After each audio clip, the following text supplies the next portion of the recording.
नमस्कार। आज हम लोग एनसीईआरटी क्लास 7 का संस्कृत बुक रुचिरा का षष्ठ पाठ संकल्प सिद्धिदायक का प्रश्न उत्तर बताने जा रही हूँ।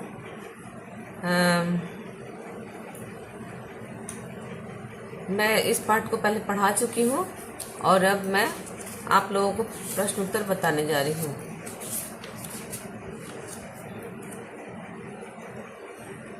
तो सबसे पहले इसमें है अभ्यास। पहला में उच्चारणम कुरुत, इसका उच्चारण करना है। कैसे करेंगे? अभवत, न्यवेदयत, तपति, वदति अस्म, वदति, गच्छति अस्म, अकथयत, अपूजयत, प्राविशत, बसति अस्म, चरति अस्म, अकरोत्, अगच्छत, स्वपिति, अवदत, रक्षति अस्म, करोति अस्म, पठति अस्म। अब हम लोग दूसरे प्रश्न की ओर बढ़ते हैं और देखते हैं यहाँ क्या। उदाहरणम अनुसृत्य रिक्त स्थानानि पूरयत। उदाहरण का अनुसरण करते हुए रिक्त स्थानों को भरें। देखते हैं क्या है। उदाहरण में है एक वचन, द्विवचन, बहुवचन। इसमें है वसति अस्म, वसतः अस्म, वसंती अस्म। एक वचन, द्विवचन और बहुवचन। लट लकार प्रथम पुरुष का। तो उसी तरह से यहाँ बनाना है हमको, रिक्त स्थान का पूर्ति करना है। तो यहाँ पूजयति अस्म पहले से लिखा हुआ है और यहाँ लिखना था तो मैंने लिखा है पूजयतः अस्म, पूजयन्ती अस्म। रक्षति अस्म, रक्षतः अस्म, रक्षन्ति अस्म। चरति अस्म, चरतः अस्म, चरन्ति अस्म। करोति अस्म, कुरुतः अस्म, कुर्वन्ति अस्म। अब ख में देखिए, ख में क्या है? ये भी धातु रूपी है लेकिन भूतकाल का है। ये वर्तमान काल का था लट लकार, ये लंग लकार रूप में है। पुरुष है, प्रथम पुरुष, एक वचन, द्विवचन, बहुवचन। तो यहाँ एक उदाहरण दिया गया है अकथयत, अकथयताम, अकथयन। उसी तरह से बनाना है। यहाँ अपूजयताम, अपूजयन था तो यहाँ लिखे हैं अपूजयत। फिर अरक्षत, अरक्षताम, अरक्षन। फिर यहाँ मध्यम पुरुष का है। ये प्रथम पुरुष का था, यहाँ मध्यम पुरुष का है। एक वचन, द्विवचन और बहुवचन। अवसः, अवसताम, अवसत।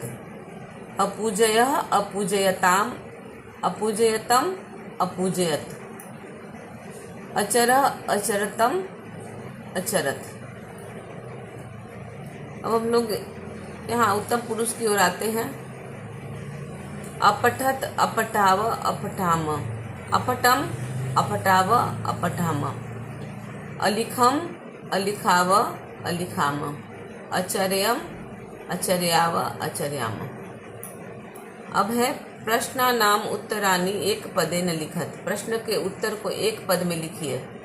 तपः प्रभावात के सखायः जातः। तप के प्रभाव के कारण कौन मित्र बन गए? तो हिंस्र पशु, मतलब हिंसक पशु जो थे वो पार्वती के मित्र बन गए थे। तो एक पद में लिखना हिंसक पशु। फिर है पार्वती तपस्यार्थम कुत्र अगच्छत। पार्वती तपस्या करने के लिए कहाँ गई? तो यहाँ लिखा गया एक पद में गौरी शिखरम। कह अस्मशाने वसती, तो यहाँ लिखा गया है शिव एक पद में। शिव निंदा श्रुत्वा का क्रुद्धा जाता। शिव की निंदा को सुनकर कौन क्रुद्ध हुई? तो पार्वती। पार्वती क्रुद्ध हुई थी, अध्याय में है तो यहाँ लिखा गया पार्वती। अंग बटु रूपेण तपोवनम कह प्राविशत। बटु के रूप में, ब्रह्मचारी के रूप में तपोवन में कौन प्रवेश किए थे? तो शिव। अब हम लोग चौथे प्रश्न की ओर आते हैं। कह का कम का प्रति कथयति। कौन किसके प्रति कह रहा है? यहाँ कुछ वाक्य दिए गए हैं और उसमें लिखना है। तो यहाँ कह का कम काम। एक उदाहरण दिया गया, वत्से तपः कठिनम भवति। माता बोल रही है पार्वती के प्रति। उसी तरह से क अहम तपः एव चारिष्यामि। पार्वती बोल रही हैं मेरे नाम अपनी माता के प्रति। ख मनस्वी कदापि धैर्यम ना परित्यजति। पार्वती कह रही हैं अपनी मित्र अपनी सखी विजया के प्रति। ग अपर्णा इति नामना त्वं प्रथिता। ये विजया कह रही हैं पार्वती के प्रति। पार्वती प्रीतोस्मि तब संकल्पेन। शिव कह रहे हैं पार्वती के प्रति। शरीर माध्यम खलु धर्म साधनम। ये वटु वेश में जो शिव जो थे वे विजया से बोल रहे हैं। अहम तब कृत दासोस्मि। शिव पार्वती से कह रहे हैं। तो ये 4 प्रश्न हम लोग बना चुके हैं। अब हम लोग आगे बढ़ते हैं। आगे क्या है देखते हैं। आगे है प्रश्नानाम उत्तरानि लिखत। प्रश्नों के उत्तर लिखिए।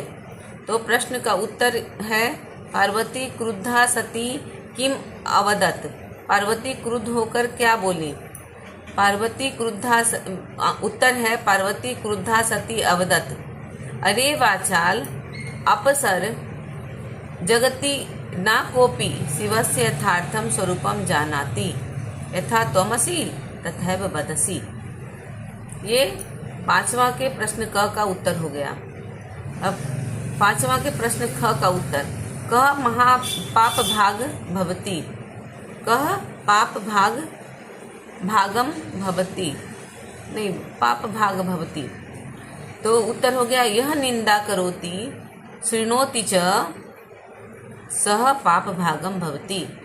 ग पार्वती किम कर्तुम ऐक्षत। पार्वती उत्तर हो गया पार्वती तपस्याम कर्तुम ऐक्षत। घ पार्वती कया साकम गौरी शिखरम गच्छति।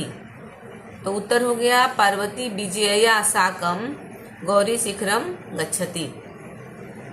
अब हम लोग आगे बढ़ते हैं 6ठे प्रश्न की ओर और यहाँ देखते हैं कि क्या कहा जा रहा है।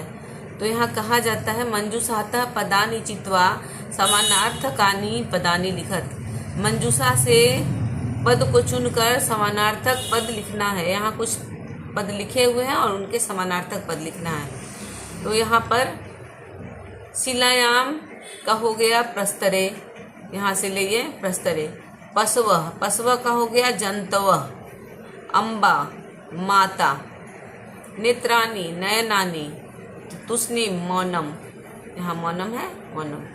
अब 7वां प्रश्न कहता है उदाहरणानुसारम पद रचनाम कुरुत। उदाहरण के अनुसार पद रचना करें। वसति अस्म अवसत। पश्यति अस्म अपश्यत। तपति अस्म अतपत। चिंतयति अस्म अचिंतयत। वदति अस्म अवदत। गच्छति अस्म अगच्छत। अब यहाँ पर भी है यथा अलिखत लिखति अस्म। अकथयत कथयति अस्म।